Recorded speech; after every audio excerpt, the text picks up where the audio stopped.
Bonjour Église missionnaire évangélique baptiste de l'Outaouais. Voici vos annonces pour la semaine du 27 mars 2022. Tous les mardis, nous avons temps de prière à 11h. Tous les mercredis, il y a études bibliques à 19h. Tous les dimanches en présentiel, il y a école du dimanche pour tous nos enfants de 3 ans à 12 ans. Tous les troisièmes vendredis du mois, nous avons Femmes au cœur de la mission. Mais pour le mois d'avril, la rencontre sera le 22 avril 2022. Tous les vendredis, nous avons jeunesse. Pour les ados, c'est à partir de 19h.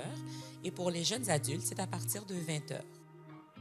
Tous les premiers samedis du mois, il y a Girls Tribe et Sisterhood. Girls Tribe, c'est à partir de 17h. Et Sisterhood, c'est à partir de 19h. Pour le groupe des hommes, les prochaines rencontres seront le samedi 9 avril et le samedi 23 avril.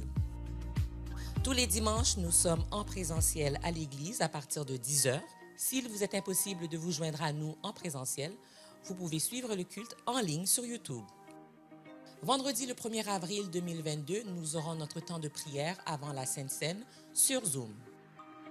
Nous sommes très heureux de vous annoncer officiellement que le premier livre de notre cher pasteur Arsène Pierre sera disponible dès dimanche prochain ici à Aimé-Beau. Je sais que vous avez très hâte, comme moi, de pouvoir tenir votre propre copie en main, non seulement pour encourager notre pasteur pour cet bel ouvrage, mais pour y lire et comprendre l'enseignement biblique apporté. Plusieurs options s'offrent à vous pour pouvoir vous procurer votre propre copie. Premièrement, ce sera disponible le dimanche prochain ici à l'église au coût de 30$ par copie. Et s'il vous est vraiment impossible de l'acheter en personne, vous pourrez le faire sur les sites comme Amazon.com ou thechannelpress.ca, mais nous préférons que vous l'achetiez ici en main propre à Aimé-Beau, parce que si vous l'achetez en ligne, il y a plusieurs frais administratifs. Donc, félicitations à Pasteur Arsène et nous avons hâte de tous avoir notre propre copie. L'Association des fermiers chrétiens du Canada nous offre une opportunité d'évangélisation. Ils cherchent des bénévoles bilingues pour le Salon national de la femme à Ottawa le 9 et 10 avril. Pour vos inscriptions, allez à www.afcc.info. Notre prochaine semaine de ressourcement spirituel commencera du lundi 11 avril au jeudi 14 avril 2022 et ce sera en présentiel. Pour les dîmes et les offrandes, nous le faisons par virement Interac. L'adresse est trésorerie@aimebo.org. Dans la section questions, vous mettez l'objet de votre don et le mot de passe est Aimebo84 en minuscule. Nous souhaitons un joyeux anniversaire à tous ceux qui célèbrent un anniversaire de naissance, de mariage ou de conversion cette semaine. Joyeux anniversaire. Si vous nous visitez pour la première, deuxième ou troisième fois, nous vous souhaitons la bienvenue parmi nous.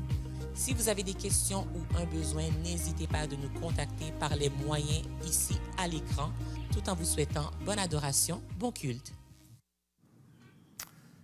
Merci beaucoup, Sœur Nancy.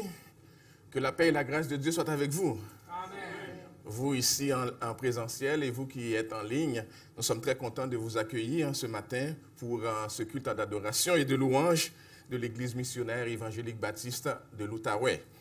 La parole de Dieu nous dit « Je suis dans la joie quand on me dit « Allons à la maison de l'Éternel ». Est-ce que vous êtes dans la joie d'être dans la maison de l'Éternel ce matin?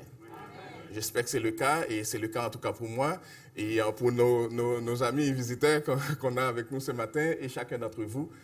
Nous allons dire un mot de prière et puis commencer le culte d'adoration et de louange.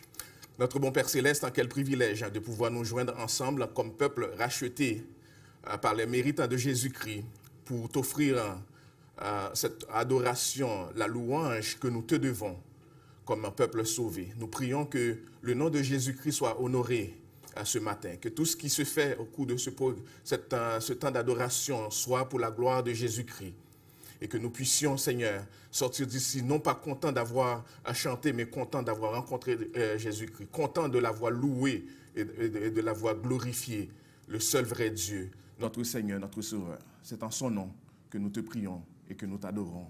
Amen. Bonne adoration, que Dieu vous bénisse abondamment.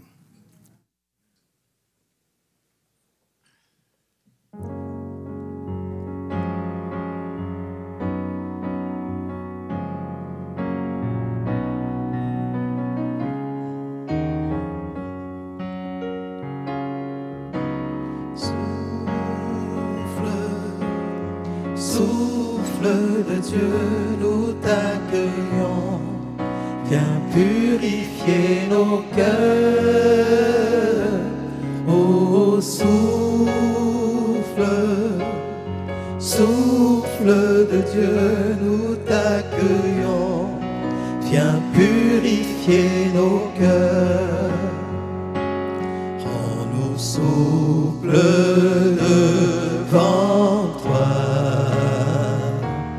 à l'écoute de ta voix.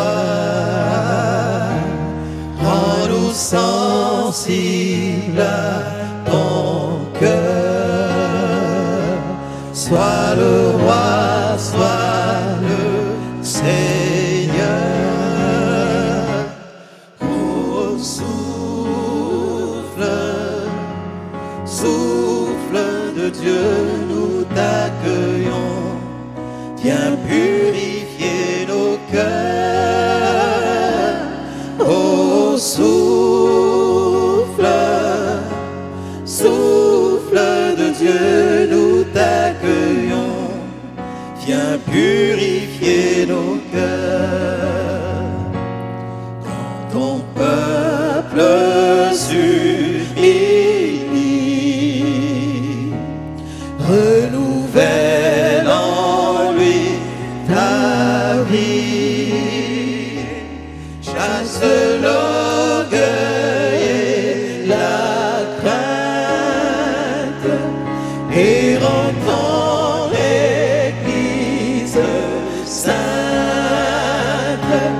Oh, souffle, souffle de Dieu, nous t'accueillons.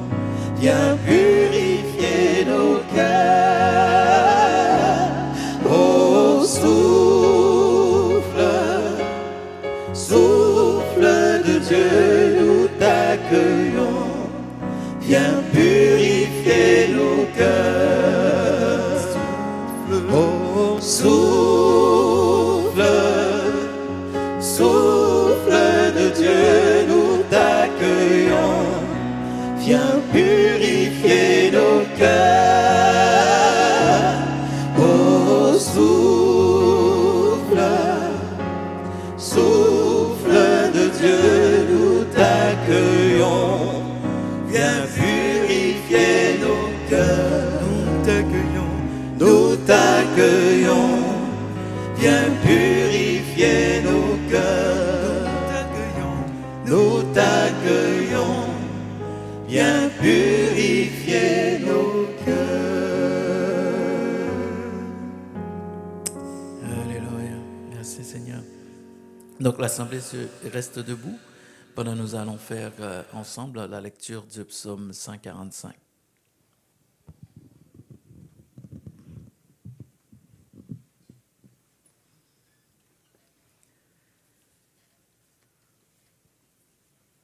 Psaume 145.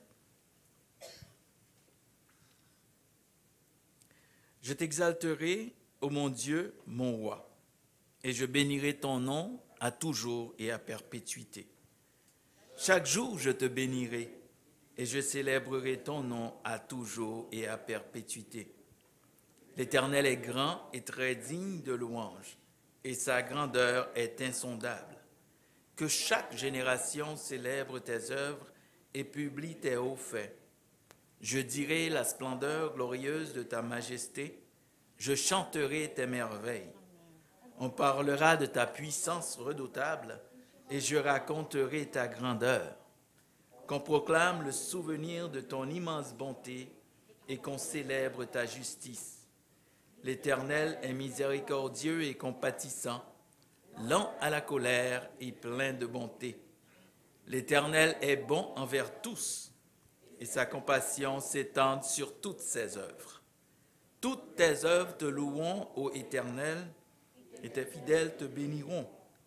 Ils diront la gloire de ton règne, et ils proclameront ta puissance, pour faire connaître aux fils de l'homme ta puissance et la splendeur glorieuse de ton règne. Ton règne est un règne de tous les siècles, et ta domination subsiste dans tous les âges. L'Éternel soutient tous ceux qui tombent et il redresse tous ceux qui ont le cœur en toi, et tu leur donnes la nourriture en son temps. Tu ouvres ta main et tu rassasies à souhait tous ceux qui a vie. L'Éternel est juste dans toutes ses voies et miséricordieux dans toutes ses œuvres. L'Éternel est près de tous ceux qui l'invoquent, avec sincérité. Il accomplit les désirs de ceux qui le craignent. Il entend leurs cris et il les sauve. L'Éternel garde tous ceux qu'il aime et il détruit tous les méchants. Que ma bouche publie la louange de l'Éternel et que toute chair bénisse son saint nom à toujours et à perpétuité. Amen.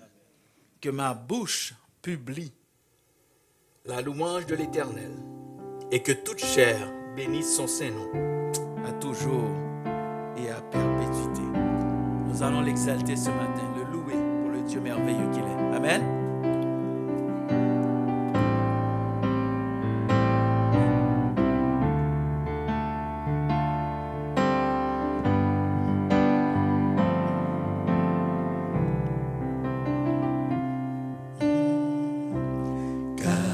Tu es Dieu au-dessus de la terre. Tu établis ton trône dans les cieux. Car tu es Dieu, car tu es Dieu au-dessus de la terre. Tu es le roi, tu es le seul Dieu. Dieu de gloire, Dieu de gloire, Dieu de gloire, Dieu de gloire, tu es roi, Dieu de gloire, Dieu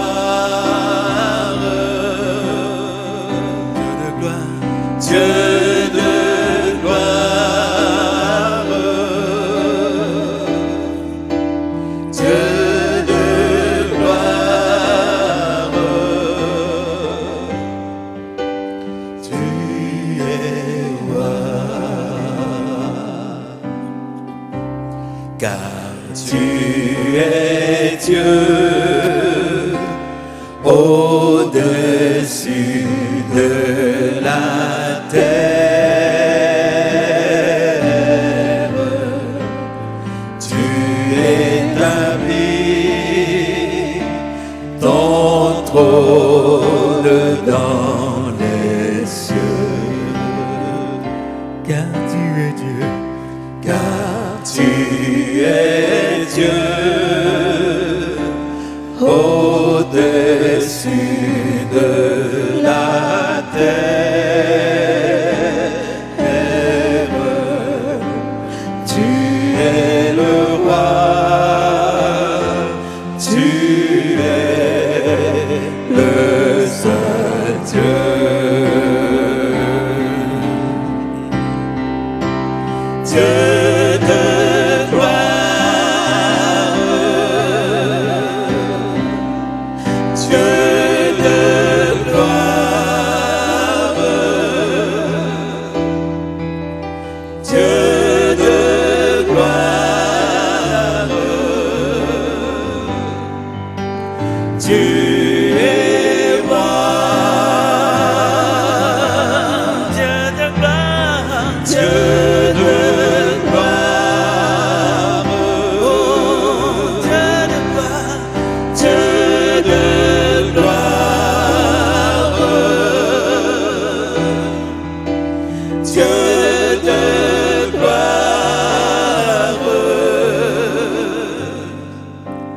tu es roi. Alléluia, Seigneur, oui, tu mérites toute la gloire. Nous te voyons assis sur ton trône, Seigneur Dieu. Les chérubins, les archanges, les séraphins se prosternent devant toi et disent Saint, Saint, Saint est l'Éternel des armées. Toute la terre est remplie de ta gloire. Amen. Alléluia. Il n'est pas digne de gloire et de magnificence. Il est digne de louange. Continuons d'adorer le Seigneur. Avec ce chant, disposez vos cœurs, écoutez les paroles et laissez ces paroles vous pénétrer et transformer votre vie. L'immensité de ta grandeur me montre que je ne suis rien. Mais quand tu façonnais la terre, j'étais déjà près de ton cœur. Tu m'aimais avant que je sois. Et pour moi tu as tout donné. Toi seul pouvais me libérer. C'est pourquoi je veux t'adorer. Toi seul est digne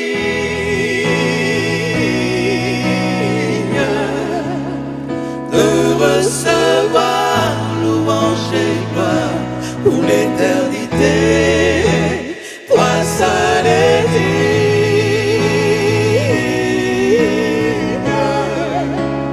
de recevoir louange et gloire pour l'éternité. Dans ta présence je me tiens,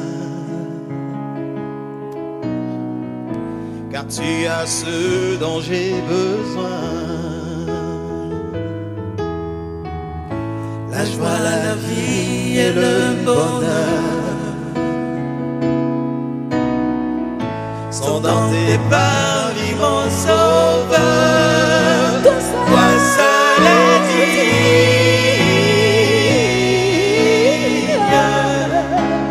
de recevoir louange et gloire pour l'éternité. Toi seul est digne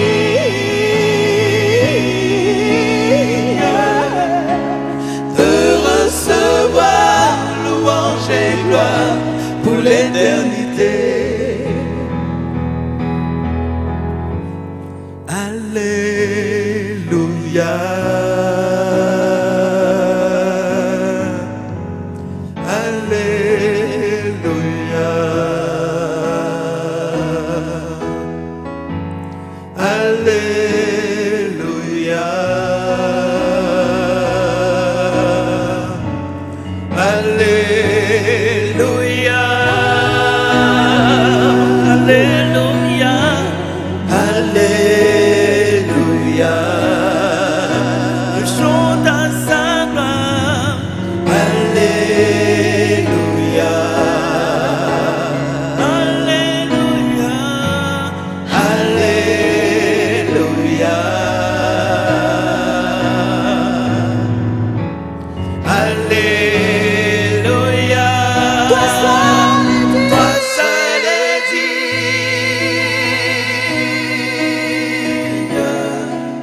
Pour l'éternité, toi seul est digne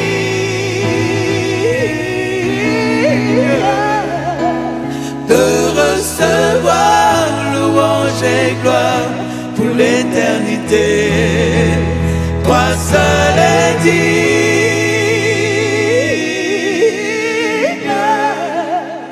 de recevoir louange et gloire pour l'éternité. Toi seul est digne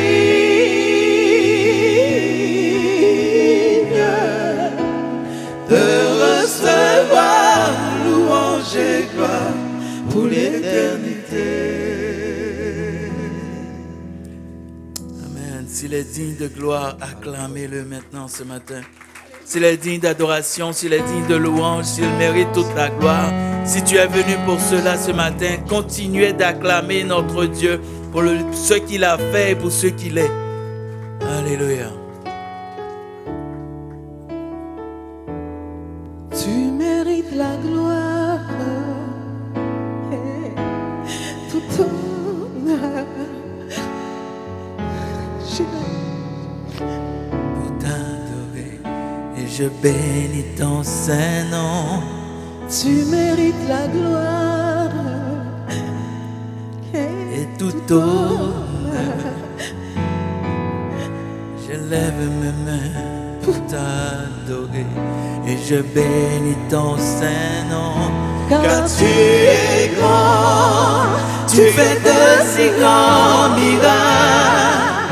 Il n'y a pas de Dieu comme toi. Il n'y a pas de Dieu comme toi. Car tu es grand, tu fais de si grands miracles. Il n'y a pas de Dieu comme toi. Il n'y a pas de Dieu comme toi.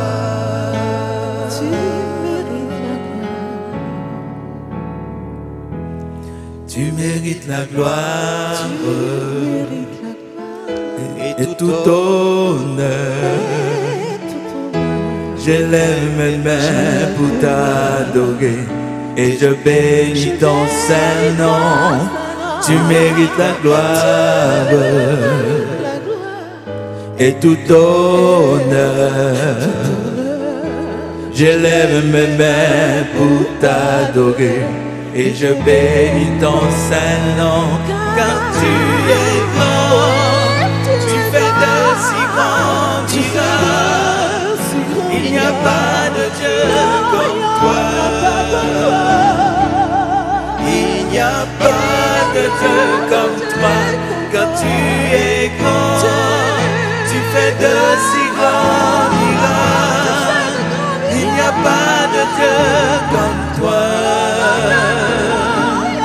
Il n'y a pas de Dieu comme toi.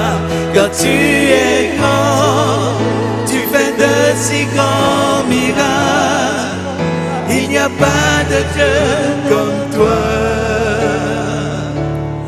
Il n'y a pas de Dieu comme toi. Quand tu es grand, tu fais de si grands miracles. Il n'y a pas de Dieu comme toi. Il n'y a pas de Dieu comme toi. Il n'y a pas de Dieu comme toi. Il n'y a pas de Dieu comme toi.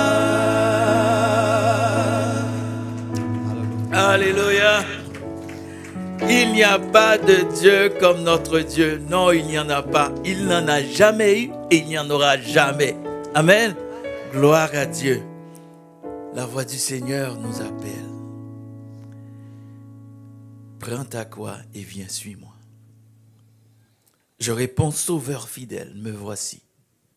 Je suis à toi.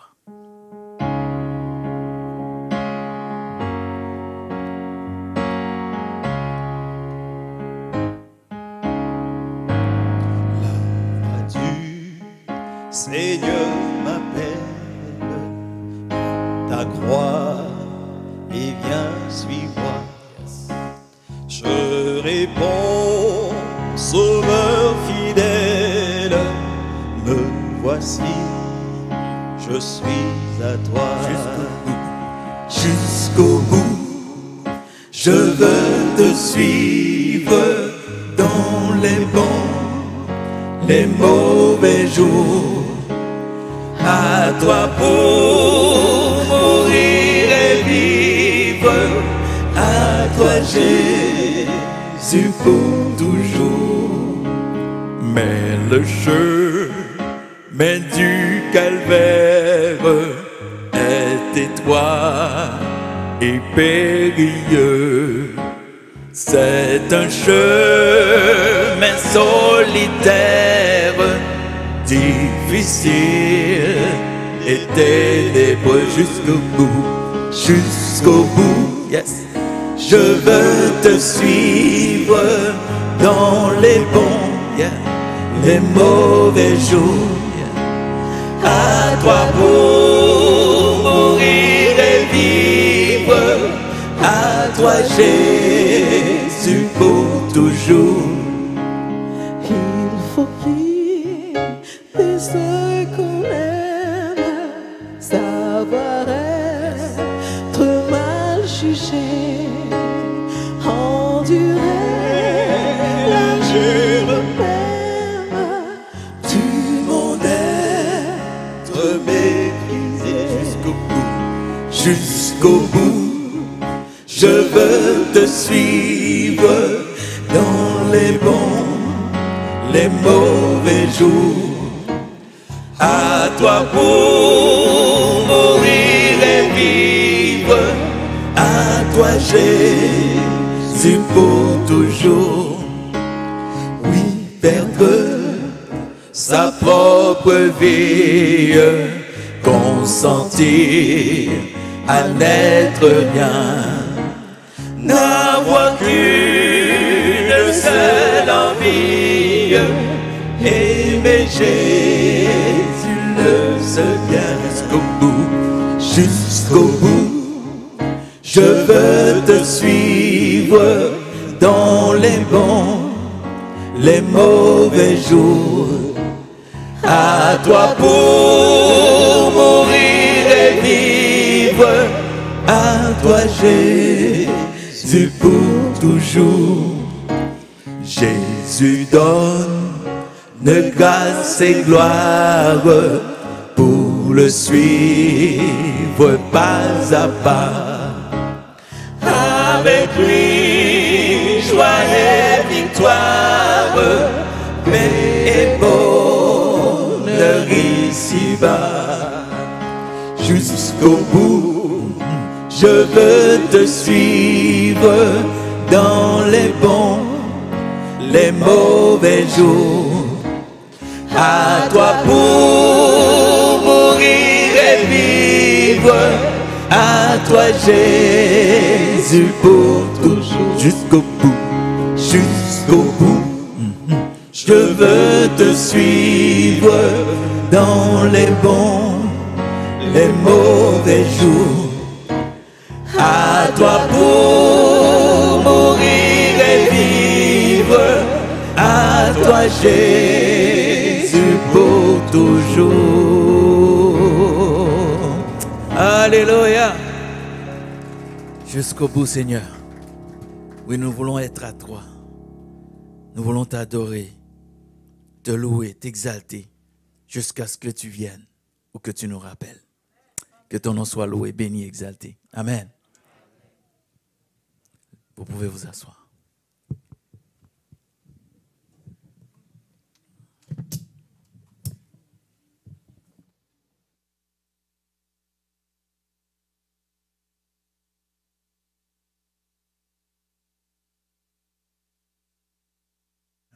Est-ce que vous pouvez reprendre ce chant?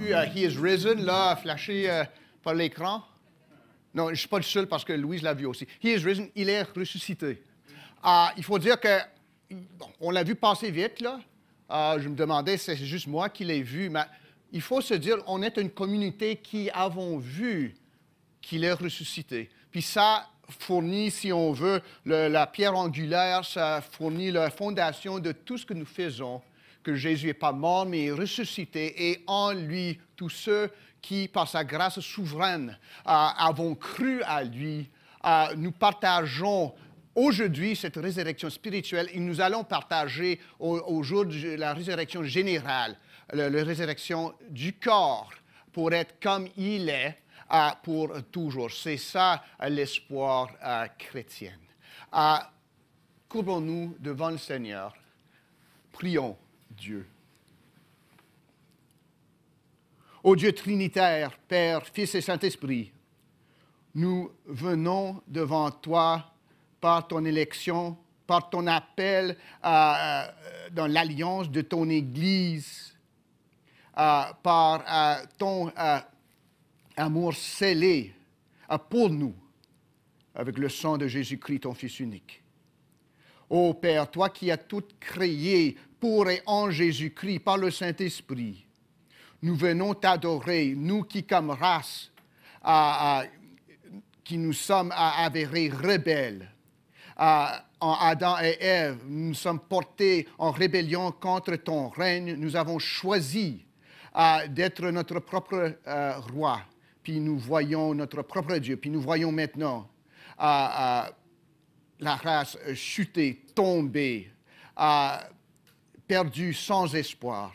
Mais tant ta grande miséricorde et selon ton dessein inébranlable, comme ton caractère, tu as résolu sauver ton peuple.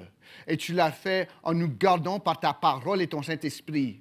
Et au temps élu, tu nous as envoyé Jésus-Christ, Fils de Dieu, prendre notre charge sur lui, vivre en obéissance totale à toi, ô Père, selon ta volonté, en qui nous maintenant, qui sommes en Jésus-Christ, avons vécu en lui d'une manière qui te plaise.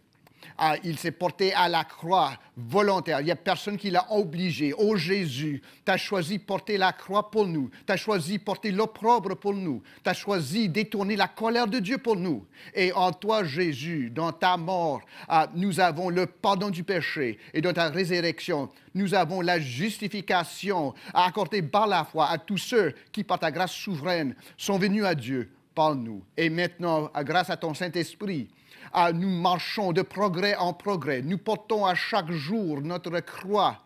Nous te suivons par ton amour. Et tu vas nous garder, pas par notre bon caractère, pas à cause de nos efforts, mais parce que selon ton élection souveraine et éternelle, tu nous as choisis. Et dans ton amour, tu vas nous garder jusqu'au dernier jour, là où nous allons être comme toi, et nous allons te voir comme tu es, et nous allons tous être ensemble qui t'aimons autour du trône, à chanter tes louanges, comme on l'a essayé par ta grâce de le faire ce matin. Merci, on te loue, on t'adore, ô Dieu trinitaire. Nous nous confessons pécheurs quand même, malgré ta grâce montrée envers nous en Jésus-Christ. Nous avons péché. Nous avons refusé de faire ta volonté. Nous avons encore une fois cette semaine, même ce matin, choisi de suivre notre propre chemin, pas le chemin de la croix. Pardonne-nous, ô Jésus. Toi qui as versé ton sang précieux pour notre salut, aie pitié de nous, nous te prions, parce que c'est contre toi, ô Dieu, et toi seul, que nous avons péché et fait cette chose qui n'est pas acceptable à ta vue.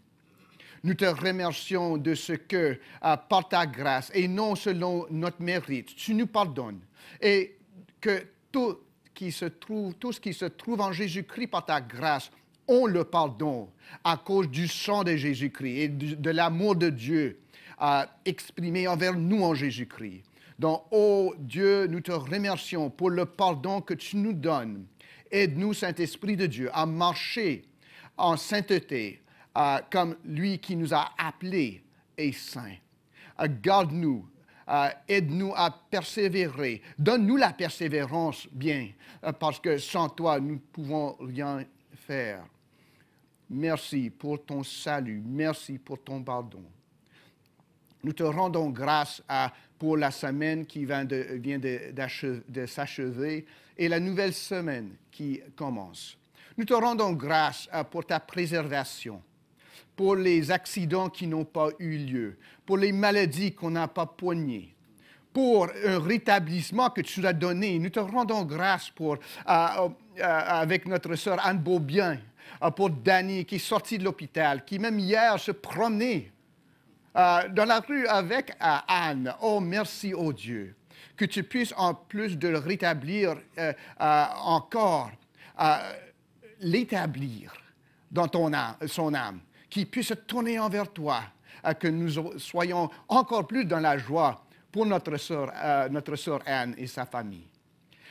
Nous te remercions pour ceux qui n'ont pas pu être au culte, mais qui y sont aujourd'hui avec nous.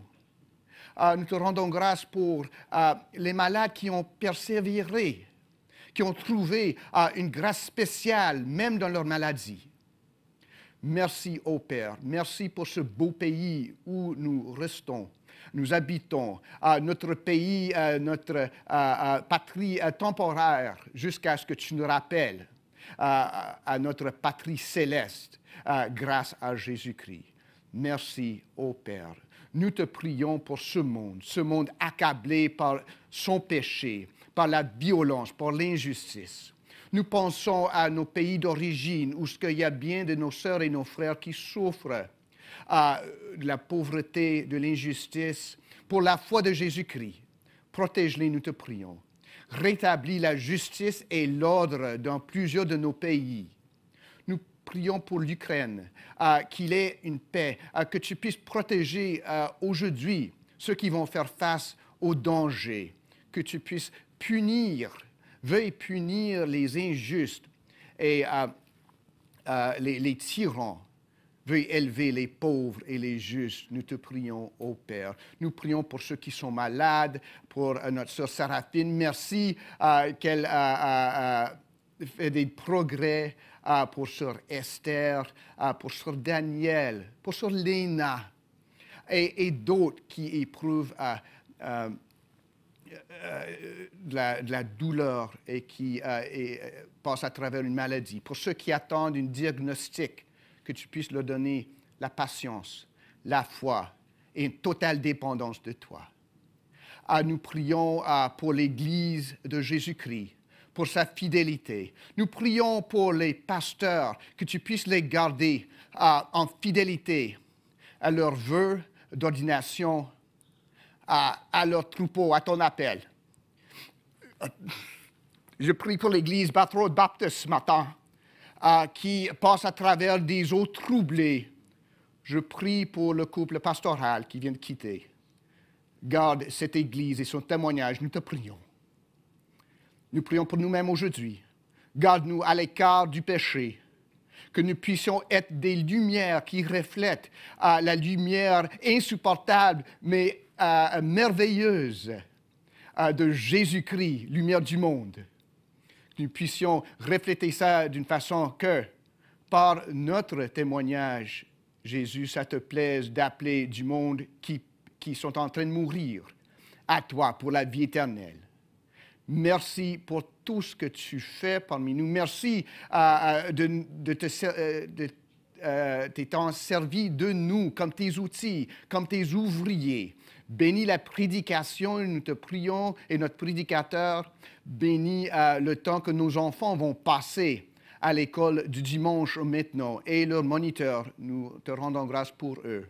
Comme nous te rendons grâce pour cette belle Église au sein de laquelle tu nous as placés pour une bonne assemblée d'affaires hier, pour la direction sûre et sage de notre président et de nos leaders. Reçois notre adoration, nous te prions, ô Père, au nom de Jésus-Christ, par qui seuls nous osons prier. Amen. Je veux demander aux enfants qui vont monter, aux enfants, juste de vous mettre debout, là, les enfants qui vont monter à l'école du dimanche.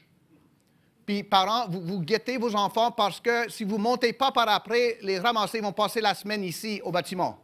OK, donc, à la fin du culte, il faut que vous, les parents, montiez, retrouvez vos enfants. OK? On va prier pour nos enfants maintenant. Père Céleste, nous te remercions pour nos enfants qui puissent maintenant, encore une fois, retourner à l'école du dimanche en présentiel. Qu'ils apprennent Jésus. Jésus soit présent. Manifeste-toi, nous te demandons, parmi nos enfants, bénis nos moniteurs, nos monitrices, donne-leur la sagesse et une conduite saine et sainte devant ces enfants. Nous les remettons entre tes mains, où ils sont déjà, au nom de Jésus. Amen. Que notre école du dimanche monte. Bonnes études. Puis je passe le bâton à Pasteur Arsène.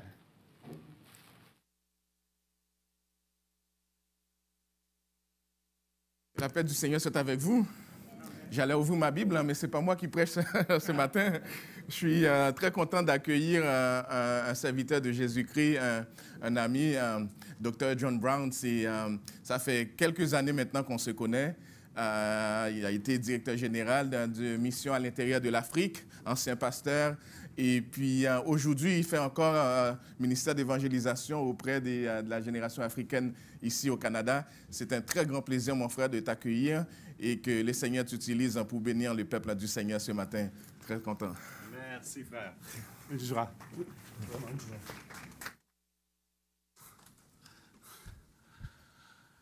Quelle joie pour moi d'être ici avec vous aujourd'hui. Vraiment, vraiment une joie, un plaisir. Comme mon frère a dit, on a servi ensemble, Pasteur Hassan et moi, à la mission à l'intérieur de l'Afrique durant une dizaine d'années, je crois, que vous étiez sur le conseil. Oui, j'étais directeur national de l'AIM durant 20 années. Et puis, on a débuté une division de l'AIM qu'on appelle le ministère auprès des Africains au Canada. Et donc, comme mon frère a dit, on essaie d'évangéliser, de partager la parole de vie et faire des disciples parmi les Africains et les musulmans ici au Canada. Est-ce qu'il y a pas mal d'Africains ici au Canada? C'est vrai. Oui, c'est vrai. et aussi, il y a autant de musulmans dans la ville d'Ottawa, dans la région de l'Outaouais et de plus en plus partout au Canada. Donc, il y a autant de besoins, un grand besoin pour partager l'Évangile et d'être vraiment, comme dit votre nom, des missionnaire ici dans notre propre pays. Donc, pour moi, d'être ici avec vous à l'Église missionnaire évangélique baptiste de l'Outaouais, c'est spécial, vraiment spécial. OK. Ce n'est pas une surprise pour vous que nous vivions dans un monde étonnant, en évolution rapide. Le changement affecte le monde et change nos propres vies partout où nous regardons. L'économie et nos emplois ont certainement changé au cours des 2 dernières années. Les coûts de l'essence augmentent, explosent autour de nous. Le prix de la plupart des choses que nous achetons augmente plus rapidement que n'importe quel temps dans les dernières 30 années. Et ce n'est pas seulement vrai ici, mais là où nos familles sont, à Montréal, aux États-Unis, au Chili et en Haïti, c'est la même chose partout dans le monde. Il y a de l'instabilité dans notre monde. Nous le lisons dans nos journaux et aux actualités chaque heure de la journée. Bien sûr, la guerre fait rage en Ukraine, comme on a déjà prié, et la Russie déstabilise toute l'Europe de l'Est. Plus de changements, plus de difficultés. Mais aujourd'hui, d'autres guerres font également rage en Éthiopie et au Yémen. Et la violence et l'instabilité en Haïti ne semblent pas être près d'être résolues. Et qu'est-ce qu'on peut dire au sujet du COVID? Il y a seulement 2 ans, qui aurait pu rêver que nos emplois, nos écoles, nos familles, nos transports, nos voyages et notre culte seraient si bouleversés, si soudainement, et pendant une si longue période de temps. Et on n'a pas fini, n'est-ce pas? Ça continue. Les experts nous disent que les ramifications du COVID vont poursuivre longtemps dans le futur. Cela change la santé, il change les services gouvernementaux, ça change le prix de l'hébergement, cela a changé le coût et la possibilité de voyager. Cela modifie les niveaux d'immigration au Canada. Cela a changé les niveaux de scolarité, tous les niveaux de scolarité de la maternelle à l'université. COVID a changé non seulement la santé physique, mais aussi notre bien-être social, émotionnel, je veux dire. Nous pensons que c'est vrai pour les personnes âgées, mais il semble que ce sont les jeunes qui sont plus touchés par le COVID et ces changements que n'importe quel autre groupe. Les églises, notre vie de frères et sœurs commence à revenir à ce que nous connaissons dans le passé, mais personne ne sait, sauf notre Père Céleste, comment tout cela va changer nos églises dans le futur. Il y a, mes amis, des changements partout. Et ici, dans l'Église missionnaire évangélique baptiste de l'Outaouais, vous et moi vivons probablement les plus grands jours de changement dans l'œuvre de Dieu dans ce monde que nous ayons vu dans nos vies et probablement dans de nombreuses vies. Tout ce que nous pensions savoir est différent maintenant. Quel pays, quelle ville, quel pays, quel monde. Il semble que tout change. Comment servir le Seigneur dans un monde comme ça? Mais mes amis, veuillez noter que je dis que les choses au Canada et dans le monde sont différentes. Cela ne signifie pas pour un instant que le travail de Dieu au Canada et partout dans le monde est arrêté. Vous l'avez vu ici, sans doute. Cela ne signifie pas du tout que l'œuvre de Dieu d'évangélisation des âmes perdues a été mise en quarantaine. Non. Le changement signifie que nous devons reconnaître notre nouvel environnement et repenser le genre de personnes que Dieu appelle chacun de nous à être de nos jours, dans ces jours de transformation, dans un monde post-Covid, dans un monde très instable, dans un monde solitaire et méfiant, et dans un monde spirituellement affamé. Spirituel affamé. Un jour, il y a des années, un homme s'est levé et a demandé à Dieu d'être utilisé en son œuvre. Et en son temps de guerre et de l'oppression spirituelle et de chute libre économique, dans ces jours, dans un environnement comme ça, le besoin spirituel était énorme. Cet homme s'appelait Joseph, mais tout le monde le donnait un autre sobriquet. Il l'appelait Barnabas. Il l'appelait Barnabas. Mais tout le monde le donnait, pensait que c'était celui qui encourageait. Donc, au lieu de l'appeler Joseph, ils l'ont appelé Barnabas, le mot veut dire fils de consolation, fils d'encouragement. Voici un homme qui a rempli les gens de courage, qui leur a donné de l'espoir et qui leur a assuré qu'ils allaient réussir en ce temps de changement. Ils ont dit, tu es l'encouragement. Dans notre monde fou et instable, tu es le gars qui nous encourage chaque fois que nous sommes avec toi. Barnabas. Il faut remercier Dieu pour des personnes qui ont ce don, cette capacité d'encourager les autres, qui savent encourager les gens, même quand tout change, même dans une époque, dans un temps de transformation. Frères et sœurs, pensez-y. À une époque de peur et d'instabilité où rien ne semble certain, quel a été le premier type de personne que Dieu a appelé à témoigner dans le monde?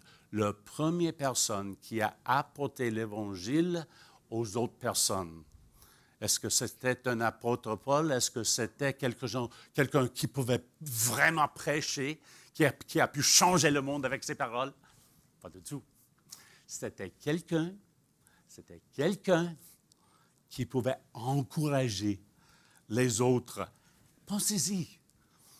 Pas un évangéliste, il semble, mais une personne qui pouvait encourager, faire des amis et démontrer l'Évangile aux autres. Si vous voulez être l'Église missionnaire, évangélique baptiste de l'Outaouais, si vous voulez que ça soit vraiment une Église missionnaire qui porte l'Évangile, évangélique, qui porte l'Évangile en 2022, vous feriez bien être les gens de personnes que Barnabas était. Quel genre de personne était-il? Quel genre de personne était-il? Regardons dans le livre d'Actes. En Actes, chapitre 4, verset 36, si vous avez vos livres dans vos Bibles, Actes 4, verset 36, on lit « Joseph, surnommé par les apôtres Barnabas, ce qui signifie fils d'exhortation, lévite, originaire de Chypre, vendit un champ qu'il possédait, apportait l'argent et le déposa aux pieds des apôtres. » Acte 4, verset 36. Ce qui était passé est ceci. Des masses de gens étaient sauvés à Jérusalem, ont accepté le Seigneur à Jérusalem. Beaucoup plus de gens voulaient savoir ce qui se passait et ils ont afflué dans la ville de Jérusalem. Beaucoup d'entre eux sont devenus chrétiens et ils ont décidé de rester et d'apprendre de plus en plus sur leur foi. Ils veulent être bien stables, bien établis dans leur nouvelle foi. Il n'était pas de logement pour dormir. Il n'y avait pas d'hôtel. À cette époque, il n'y avait pas de Château Laurier pour eux. Ils n'étaient pas riches, juste des gens ordinaires, comme vous et comme moi. Et parce qu'il n'y avait pas il y avait autant de changements en cours, la persécution a surgi immédiatement. Avec tous ceux qui ont accepté le Seigneur, tout de suite commence la persécution. En tant que des personnes,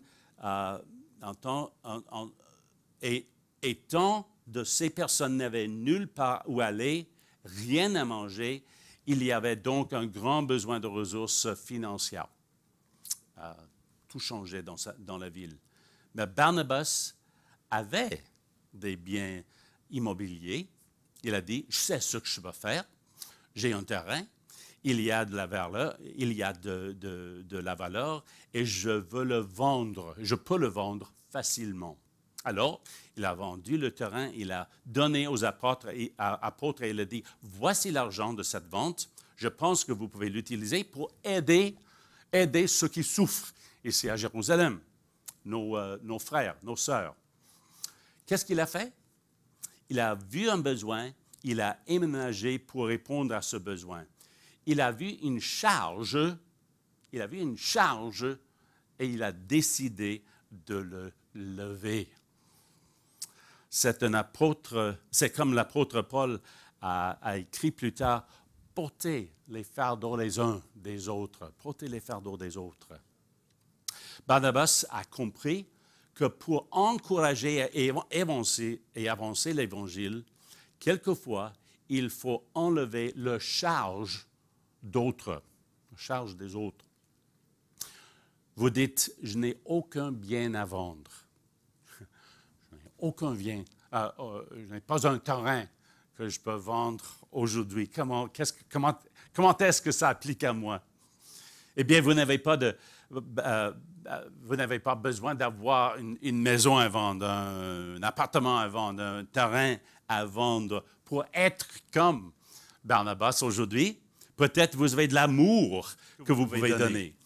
Peut-être vous avez des conseils à donner aux jeunes ou aux autres, peut-être aux réfugiés qui arrivent ici. Peut-être que vous avez du temps que vous puissiez donner à l'Église, donner au Seigneur, donner aux autres. Peut-être que vous connaissez quelqu'un qui a un parent âgé dont l'esprit le quitte. Peut-être que vous connaissez quelqu'un qui vient de perdre son emploi et qui a besoin d'une auto pour quelques semaines ou pour quelques jours. Peut-être que vous connaissez une camarade de classe qui échoue et vous pourriez être celui qui expliquerait cette partie du cours de mathématiques.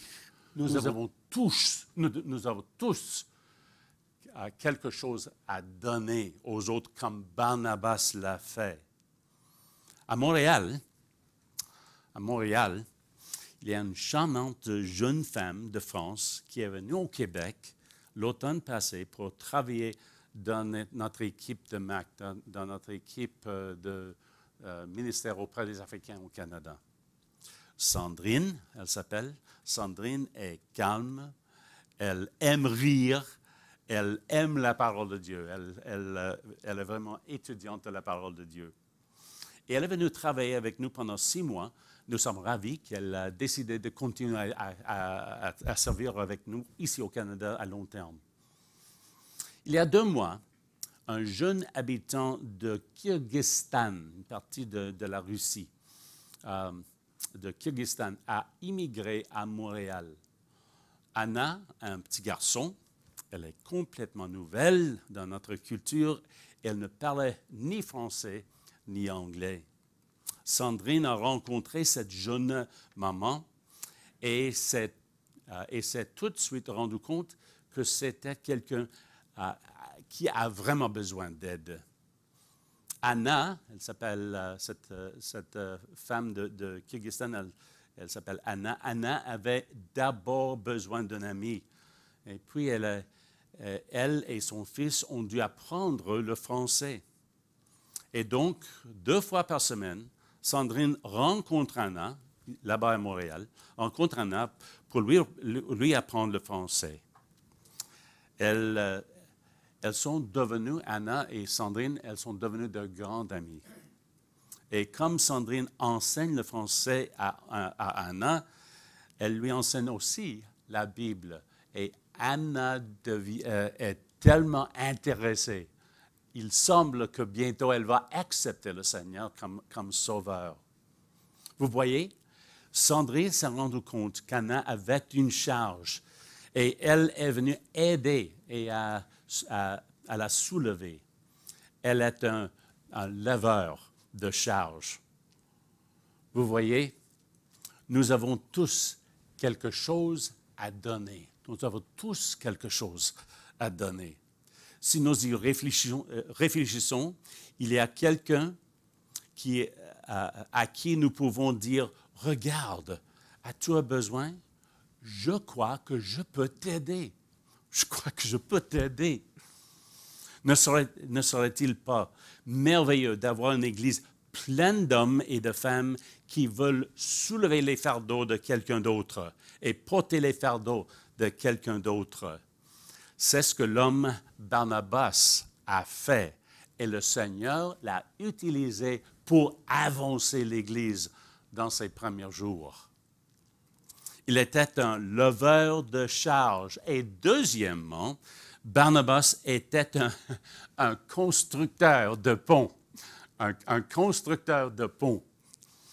Lisons Actes chapitre 11. Actes chapitre 11 et versets 19 à 23. Pause café.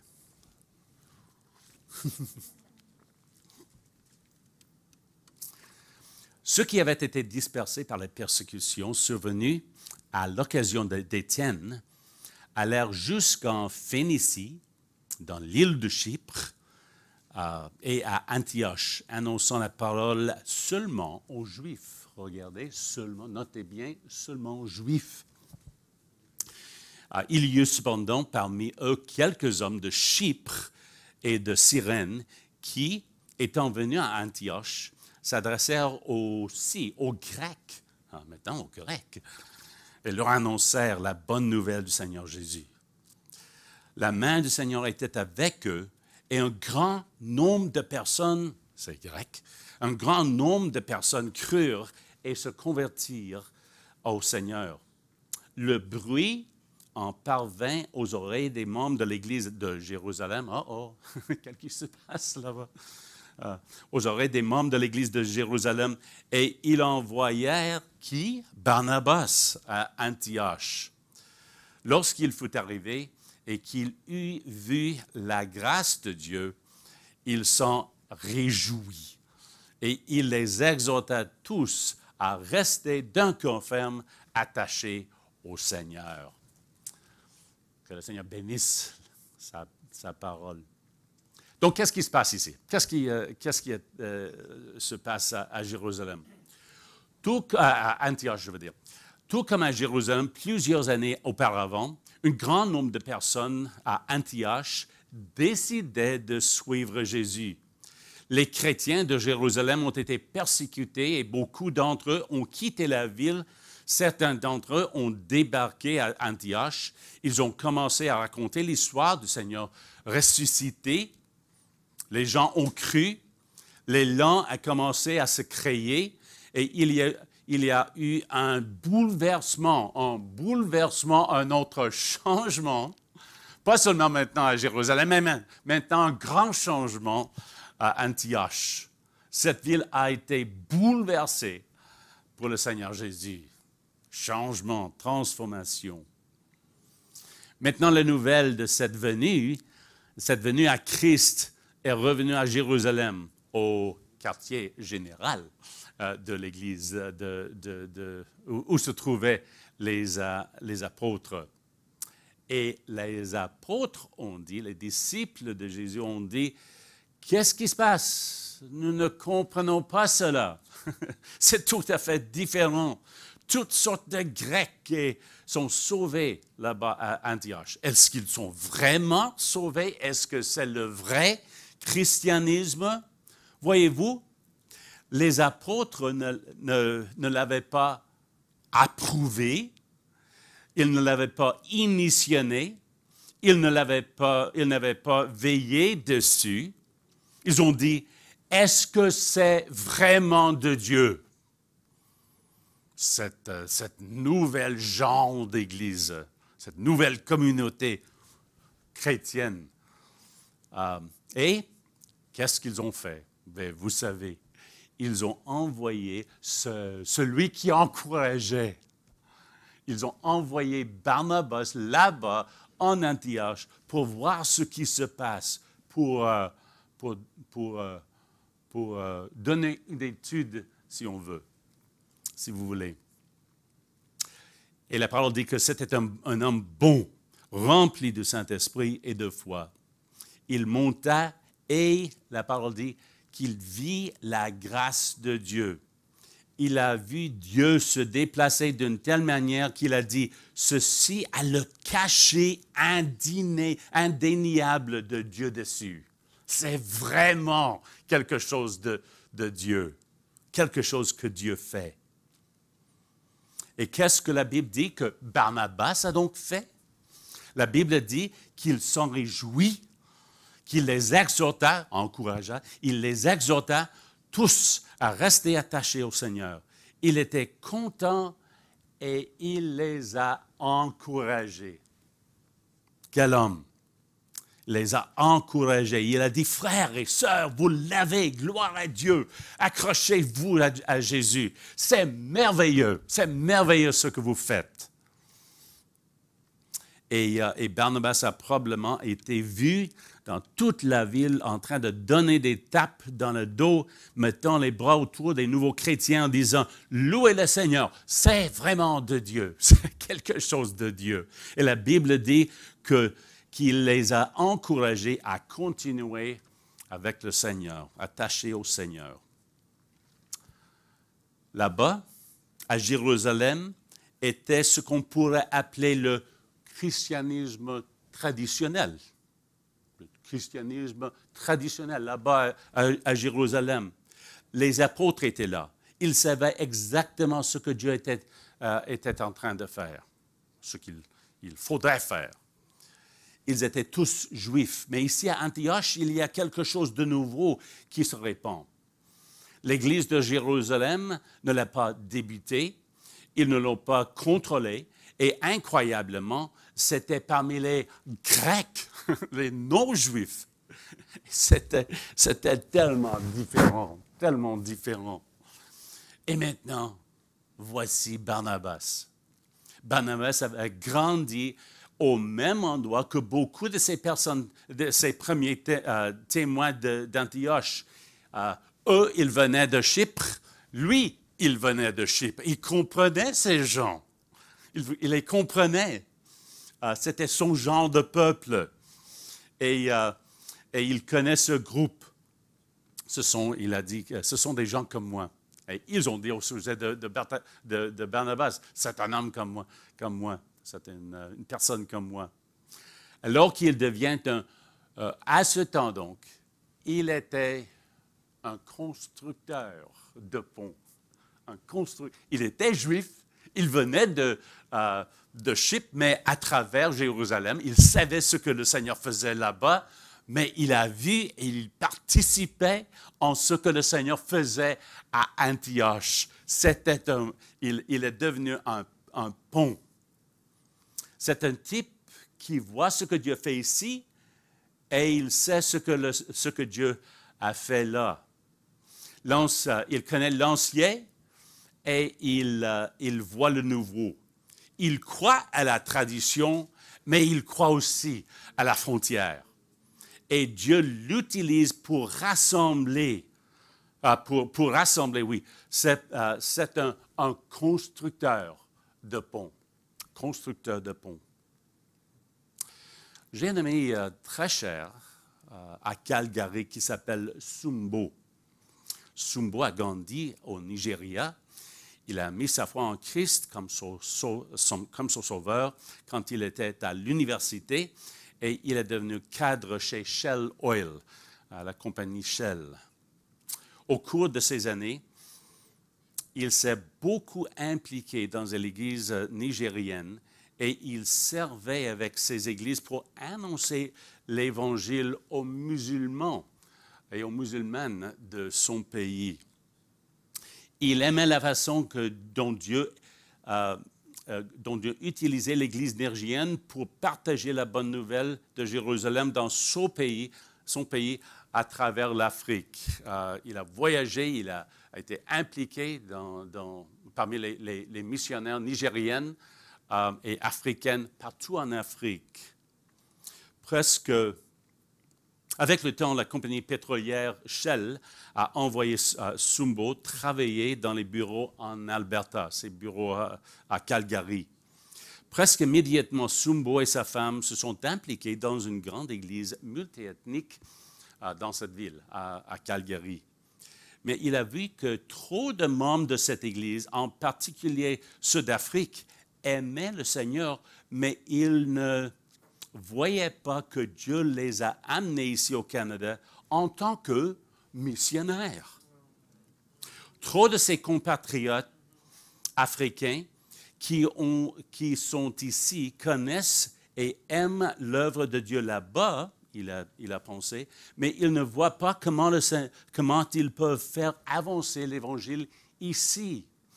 Ils connaissent l'Afrique, ils connaissent le Nigeria, mais ils ne s'impliquent pas à cette œuvre ici en Alberta. Dieu a donné à Sumbo un cœur formidable pour nos Premières Nations. Et maintenant, il mobilise ses compatriotes africains en Alberta pour porter l'Évangile à nos peuples autochtones. Vous voyez, Sumbo connaît et aime l'ancien, mais il embrasse le nouveau. Il aime ce qui se passe en Afrique, mais il est vraiment content de s'impliquer dans la vie missionnaire ici au Canada, là où il y a un besoin. Sumbo est un bâtisseur de ponts, un constructeur de ponts. Je crois que nous avons une église ici ce matin qui est pleine de constructeurs de ponts et de constructeurs de ponts potentiels. Comme Dieu a amené Barnabas à Antioche, il vous a amené d'autres parties du monde où vous avez vu Dieu travailler et où vous vous êtes joints à l'œuvre. Et maintenant, il vous a placé ici dans la région capitale, dans la capitale du Canada, dans l'Outaouais. Il ne vous a pas amené ici pour avoir la sécurité, même si je suis content que vous ayez cette sécurité ce matin.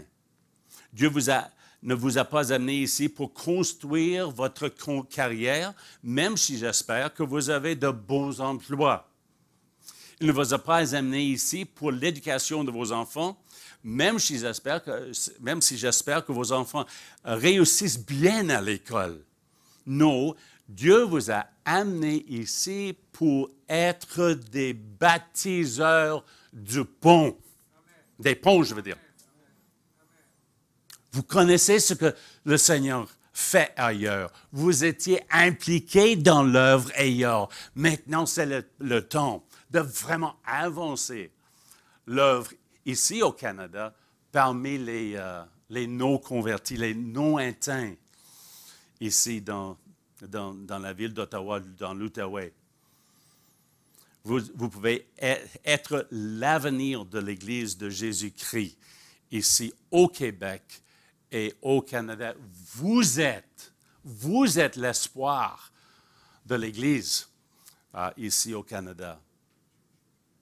Barnabas dit, Dieu veut faire quelque chose de merveilleux.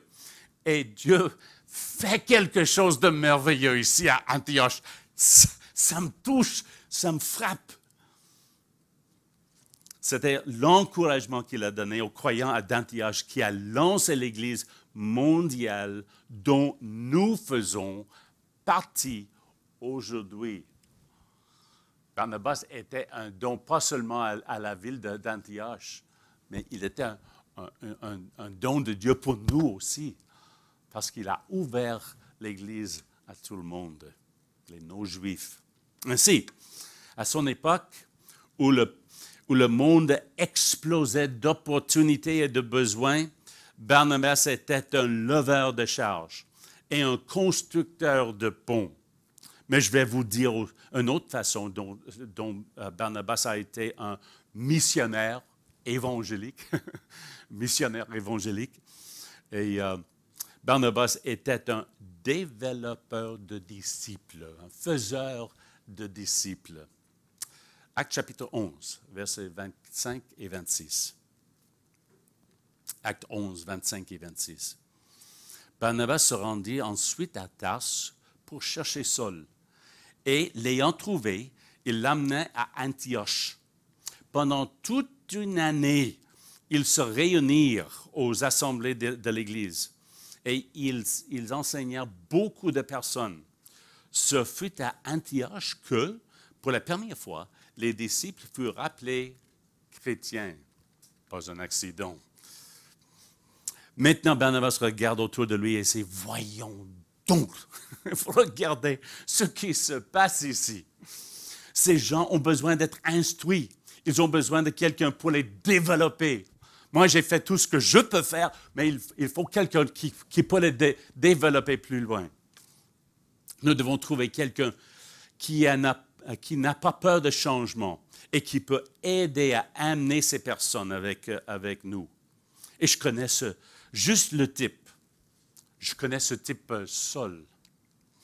Rappelez-vous, Barnabas ne voit pas avec nos yeux, ce n'est pas l'apôtre Paul qu'il voit. Il regarde un simple homme, Saul. Il se souvient juste d'un nouveau converti nommé Saul, avec qui il s'est lié d'amitié et il a aidé dans Actes chapitre 9, 27, et qui a ensuite voyagé hors de sa vie. C'est tout ce qu'il voit. Il a eu dans le passé, il a eu cette occasion de faire la connaissance de Saul. a vu ce que le Seigneur a fait dans la vie de Saul, mais c'est tout ce qu'il savait. Mais même dans ses premières journées d'amitié, il voyait quelque chose. C'est un homme que le Seigneur peut utiliser dans le futur. Et Barnabas dit, je me demande où est cet homme. Waouh, il ferait tout un professeur. Il avait certainement le don et la capacité de former des disciples. Avec son parcours, je sais ce qu'il pourrait faire. Je me demande où il est. Barnabas a dû entendre des rumeurs selon lesquelles il était à Tarse. Donc, même si c'était un long voyage, il a fait ce voyage, il a voyagé, il a trouvé Saul. Salut mon ami Saul, laisse-moi te dire ce qui se passe. Le réveil a éclaté à Antioche. Je dois te dire, ces gens ont faim, ils ont vraiment faim pour l'Évangile. Des centaines d'entre eux sont maintenant sauvés. Saul, ils ont besoin d'un formateur et d'un ami, et c'est toi qui peux le faire. J'ai fait tout ce que je peux faire, mais ils ont besoin de toi maintenant. Ils ont vraiment besoin de toi. Je t'ai vu ici, je t'ai déjà vu. Écoute, Dieu t'a donné un aperçu unique sur la parole de Dieu. Tu as la capacité de rendre la Bible vivante. Saul, je veux que tu reviennes avec moi et je veux que tu instruises ces gens. Tu peux le faire. Tu peux le faire. Et donc Saul retourne. Il est devenu l'enseignant si compétent que la parole, un enseignant si compétent de la parole que les gens ont été appelés pour la première fois chrétiens à Antioche, parce qu'il les a tellement infusés avec le Christ. Quel don! Quel encouragement! Ce que cet homme Barnabas a fait, c'est qu'il a trouvé un disciple, quelqu'un avec un talent caché et des dons enfouis. Et il les a développés et les a fait sortir. Il a développé ce disciple. Et savez-vous quoi? Il y a des gens comme ça. Il y a des gens comme ça. Il y a des gens qu'il faut trouver. Ils ont besoin d'être découverts. Ils ont besoin d'être encouragés. Ils doivent être développés. Ils ont des dons, ils ont des capacités, mais il faut un Barnabas pour trouver ces personnes. Trouver ces personnes. Maintenant, ce qui m'étonne dans la Bible, dans ce livre d'Actes, ce qui m'étonne, c'est qu'à partir d'ici, Barnabas joue le second violon. Tout change dans sa vie. Il joue le second violon. Vous n'entendez pas beaucoup à partir de Barnabas. Paul, de l'autre côté, Paul a écrit 13 livres du Nouveau Testament. Plus de la moitié des livres du Nouveau Testament sont là grâce à l'influence d'un seul homme nommé Barnabas. N'est-ce pas incroyable? Ce n'est pas lui qui les a écrits, mais le disciple qui l'a formé. Il jouait le second violon. Mais pourtant, c'est un homme qui savait encourager les gens. C'est un homme qui pourrait trouver du talent. Est-ce qu'il y a quelqu'un? Est-ce qu'il y a quelqu'un que tu peux encourager? J'ai sûrement eu des gens qui m'ont encouragé et je remercie Dieu pour eux, comme vous le faites, sans doute.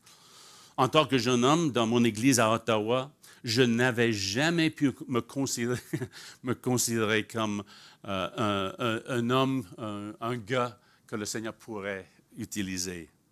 J'étais tellement timide, tellement timide. J'étais tellement sûr que je n'avais rien à offrir aux autres. Je ne pouvais pas imaginer que je dirigerais un jour une seule personne et encore moins une société missionnaire.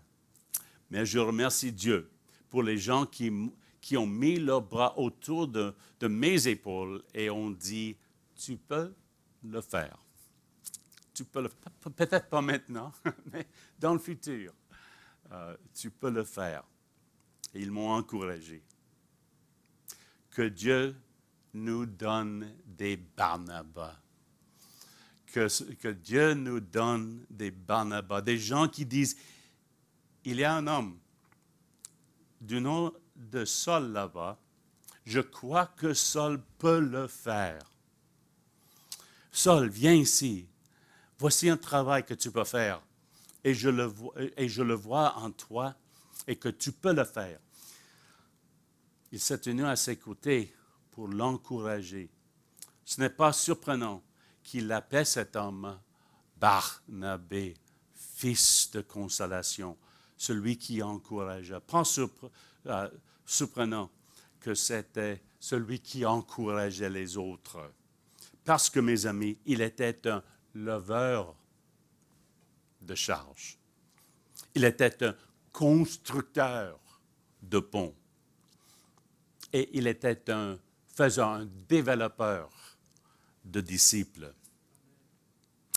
Chers amis, vous pourriez être ici ce matin en pensant que vous n'avez rien à donner. Vous connaissez plusieurs cultures et plusieurs langues, mais vous ne vous considérez pas comme un bâtisseur de ponts ici au Québec. Vous connaissez et aimez la parole de Dieu, mais vous ne pouvez pas imaginer atteindre les perdus et faire des disciples en dehors de votre maison et de cette Église. Je suis ici pour vous dire que vous n'avez pas besoin d'être un apôtre Paul, un évangéliste comme ça. Vous pouvez être un simple Barnabas. Parce que c'était cet homme, un simple Barnabas qui savait comment encourager les autres, que le Seigneur a utilisé pour changer le monde. Dans un temps de changement. Mais vous dites, John, je peux pas réellement, qu'est-ce que je peux réellement faire? Il y a tellement de façons dont Dieu peut vous utiliser en tant que missionnaire. Partout dans le monde, oui. En Afrique, oui. En Haïti, oui. En Europe, oui. Mais c'est possible d'être un missionnaire ici, au Canada aussi. Dans 5 provinces, dont le Québec, nous, au ministère auprès des Africains au Canada, partageons le Christ avec les musulmans et les nouveaux chrétiens de plusieurs façons. L'enseignement de français et d'anglais, des clubs de devoirs, des sports, des étudiants internationaux, en établissant, en aidant les réfugiés, une auto-école et des camps des jeunes en 5 provinces cet été. Est-ce que vous souhaitez répondre à un énorme besoin de lever une charge cet été? Faites partie de notre camp biblique pour les enfants musulmans et africains, ici dans l'Outaouais. À notre camp à Lanark, l'été dernier, nous avions tellement de francophones du Burundi, du Rwanda et du Mali que nous avons vraiment eu de mal à expliquer l'enseignement de la Bible. Il y avait des moniteurs anglais, mais on n'avait pas de moniteurs francophones. On a besoin d'eux. Parce qu'on va inviter tous ces gens, tous ces jeunes à notre camp encore une fois cet été. On n'avait pas besoin on a vraiment besoin de moniteurs qui parlent français et de ce qui implique dans le camp qui parlent français. Viens me parler après. Donc, vous pouvez être missionnaire ici chaque jour là où vous travaillez, là où vous étudiez, et même dans un camp chrétien cet été. Prions Dieu. Père Céleste, nous vivons dans un monde confus et changeant. Nous voulons vraiment être l'Église évangélique missionnaire. Aide-nous, Seigneur, à être tes donateurs. Aide-nous, Seigneur, à construire des ponts vers les personnes que tu aimes. Aide-nous, Père, en encourageant les autres et en partageant simplement la parole, à conduire vers toi des chères âmes perdues et en faire des disciples. Et nous prions cela au nom de Jésus. Amen.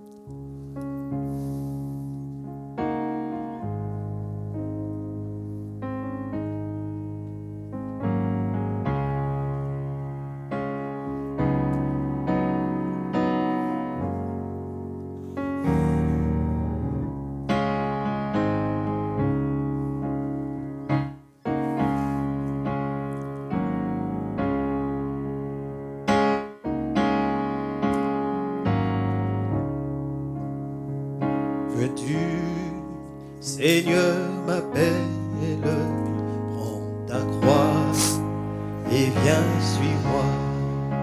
Je réponds, Sauveur fidèle, me voici, je suis à toi. Jusqu'au bout, je veux te suivre dans les bons, les mauvais jours. À toi pour mourir et vivre, à toi Jésus pour toujours. Le chemin du calvaire est étroit et périlleux. C'est un chemin solitaire, difficile et ténébreux. Jusqu'au bout, je veux te suivre dans les bons, les mauvais jours. À toi pour mourir et vivre, à toi Jésus pour toujours. Il faut quitter ce qu'on aime, savoir être mal jugé, endurer l'injure même du monde est de mépriser. Jusqu'au bout, je veux te suivre dans les bons, les mauvais jours. À toi pour mourir et vivre, à toi Jésus pour toujours. Oui, perdre sa propre vie, consentir à n'être rien, n'avoir qu'une seule envie, aimer Jésus le seul bien. Jusqu'au bout, je veux te suivre dans les bons, les mauvais jours. À toi pour mourir et vivre, à toi Jésus pour toujours. Jésus donne de grâce et gloire pour le suivre pas à pas. Avec lui, joie et victoire, paix et beau. bonheur ici-bas. Jusqu'au bout, je veux te suivre dans les bons, les mauvais jours. À toi pour mourir et vivre, à toi Jésus pour toujours. Jusqu'au bout, je veux te suivre dans les bons, les mauvais jours. À toi pour mourir et vivre, à toi Jésus pour toujours. Amen.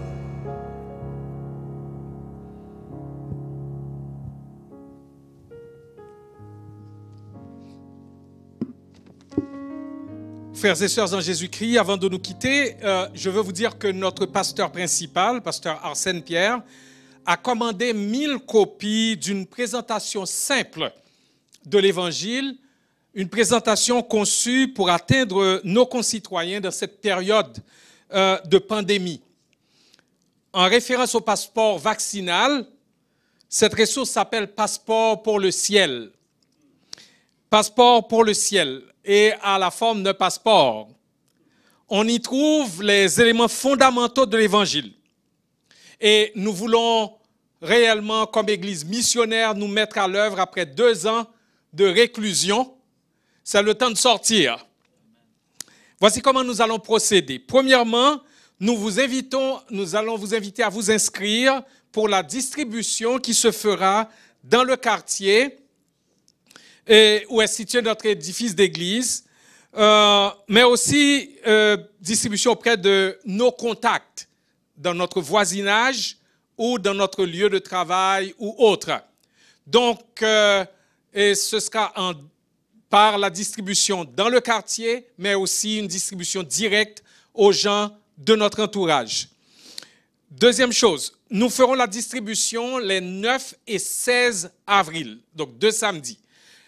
Vous avez la possibilité de le faire les 2 samedis ou un samedi sur 2 ou les deux samedis ou un des 2 samedis. Alors, libre à vous d'être présent à ces 2 dates ou à l'une de ces 2 dates. L'important, c'est que le plus grand nombre de personnes y participent. Vous êtes une église missionnaire? On veut vous voir à l'œuvre. Parce que nous aimons vous dire, si vous n'êtes pas missionnaire, vous êtes démissionnaire. OK. Et troisième chose, nous ne frapperons pas aux portes. Avec les consignes de la pandémie, nous allons simplement accrocher le sac dans les portes, dans la poignée des portes, ou les mettre dans les boîtes aux lettres. Et nous allons faire confiance au Seigneur pour que les gens puissent les lire et rencontrer Jésus. Quatrième chose, nous nous réunirons ici à 10h50, les 9 et 16, pour 30 minutes de prière avant de partir. Et ensuite, nous allons faire 1 heure de distribution. On va vous assigner des quartiers pour aller distribuer le passeport. Et ensuite, nous nous rencontrons ici pour partager ce que nous avons vécu et pour prier pour les gens qui vont se mettre à lire. OK? Cinquièmement, cinquièmement, je me répète, nous vous demandons de vous inscrire parce qu'on va vous envoyer un formulaire à remplir. Pasteur Gordon va recevoir ça de notre sœur Jennifer et il va nous envoyer ça et on va s'inscrire pour un de ces samedis ou les 2.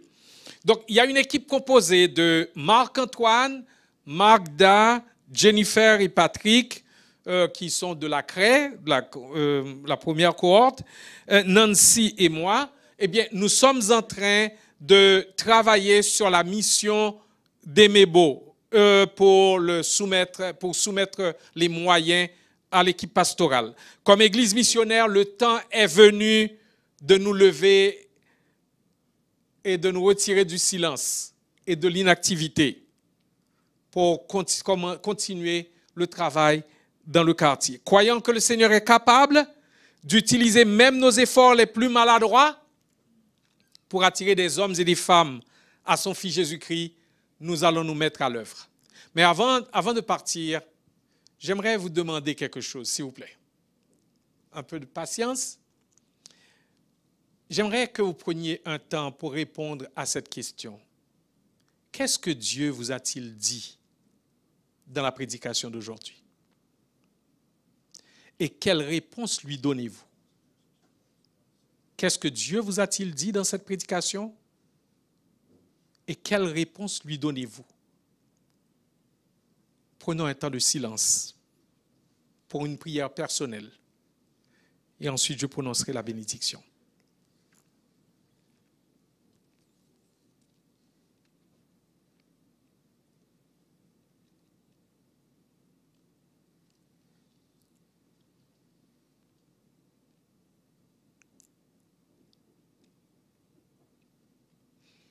Père Céleste,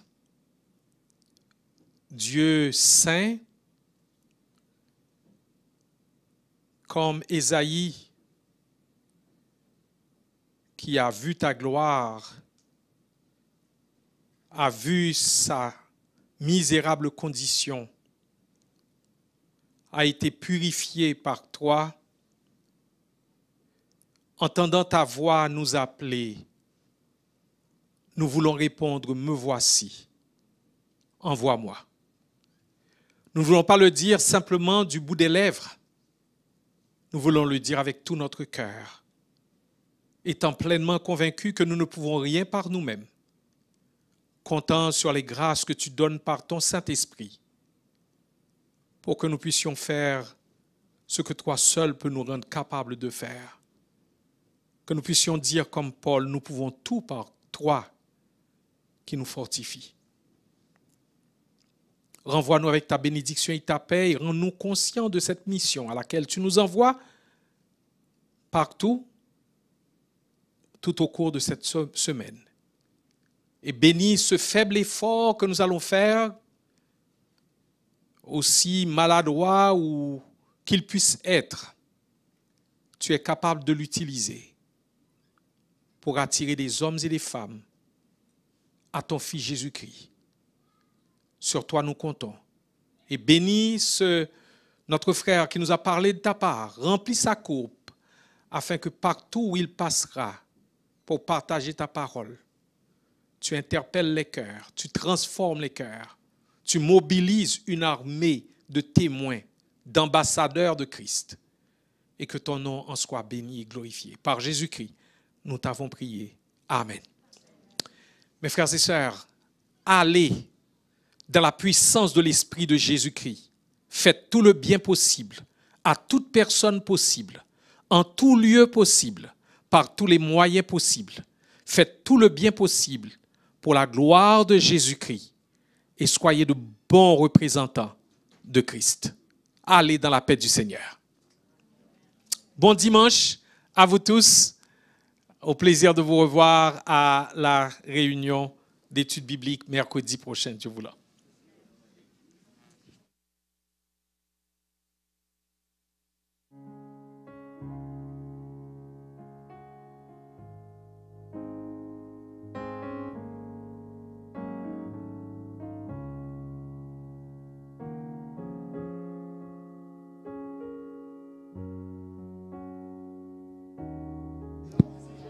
S'il vous plaît, prenez le temps de voir notre frère, le pasteur John.